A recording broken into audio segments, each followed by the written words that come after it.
Well, let's start with The Voice. Joe, look, you've been a big defender of The Voice. Yep. What went wrong here, and can Albanese still lead the country, or is his position now ultimately untenable? Well, I don't think we have long enough on this show to go through what went wrong. Pretty much everything went wrong for the campaign. Calling Australians racist was wrong. Not having simple answers for questions like, what does this mean for treaty, was wrong. Making it look like the same old renter crowd. I mean, the faces I saw supporting this, going for a walk around Redfern in support of The Voice. I mean, if 250,000 people walking across the Harbour Bridge didn't get an apology from the Howard government, what on earth do they think that a handful of protests would get, or a handful of marches in solidarity or whatever they would get for The Voice? I think they were delusional about how it could be turned around. They thought that all the undecided voters that they'd somehow managed to marginalise would miraculously come back to them if they just kept doing the same old stuff. The rally, the campaign I saw, and you can see I'm pretty frustrated. I've been saying a lot of this stuff privately to various figures, but I'd been warning that this was heading off a cliff for months and months and months and months, and that it needed something very, very big, a full reboot, a full reset. That didn't happen. The same old people kept saying the same old things, and we saw the ridiculous notion that Australians were racist, so they wouldn't support it. We saw people talking about it as though it was something not practical and positive for the future, but rather this is something that we owed Indigenous people because of all the mistreatment of generations past. That resonates really badly with migrant Australians, especially new Australians, and that's why we saw a whole bunch of rich white people supporting The Voice, and in southwestern and western Sydney and other migrant communities, a whole bunch of people rejecting it 2-1. Tell me how that's a good campaign.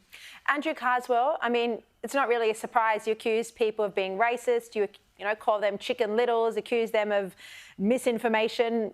What could turn them off? Yeah, massive mismanagement by the PM in this regards, and it comes down to a lack of clarity and stubbornness from his part as well. I mean, if you were passionate about seeing The Voice set up in Australia and giving advice to Parliament, if you hung your prime ministership on this very issue, wouldn't you sit down and seek bipartisanship from the start of that process?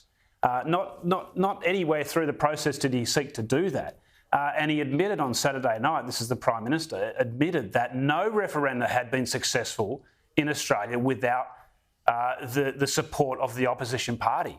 So knowing that was going to be the outcome, he still set off on that boat to achieve what he set out to achieve. And that is just total stubbornness from my point of view. Joe, I want to talk about these pro-Palestinian rallies that we've seen in Melbourne and in Sydney. Look, a lot of people praising them in the past 24 hours for saying, they were peaceful, but there's still a lot of anti-Semitism there, and how is that acceptable? I just do not know why, even from just a purely cold-blooded, pragmatic perspective, you would decide that the day after or the week after a terrorist organisation kidnaps women and children, beheads babies, slaughters innocents in the worst attack on Israel probably since its creation, and then this is the time to get on that bandwagon. This is the time to fly the flag for the cause that they are killing, murdering innocent women and children in the name of. That's just politically stupid and morally repugnant. Callous. Just for an addition. So again, I support people's right to protest, but why you would hitch your wagon to that train, I don't know. And also, calling for Jews to be killed is not a legitimate form of protesting. That is not free speech. The radical left hates free speech when anyone else utilises it, but they seem to think, it's okay or it's not a big deal if people come to our rallies and say, kill all Jews. Imagine if it was a neo-Nazi saying it, or imagine if it was someone saying, kill all Muslims. People would be taken up and rounded up and put out the back and shot. And yet when this happens, they were mostly peaceful. Not shot, Give me a break. deported or charged. No, I mean in the. Just be careful with our language here, Joe. I mean in the radical communist Russian Revolution thing, which the left, of course, support, which is what actually happened to anyone who deviated from the party line. But it is just absolutely despicable behaviour, and I cannot believe it's even remotely being defended. Andrew Carswell, what do you think about the Greens leader Adam Bandt today not condemning Hamas, the terrorists condemning Israel? Well, and the member for North Sydney, which is quite galling. But look, there can be no equivocation here. If you're not condemning Hamas and Hamas's supporters for the slaughter of innocent men, women, children and babies, if you're not calling that out and condemning that, then you are not just merely pro-Palestinian. You are fundamentally anti-Israeli. And we have to call a spade here.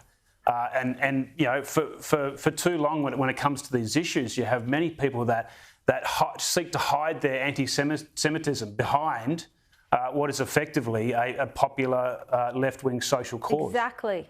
Couldn't agree more.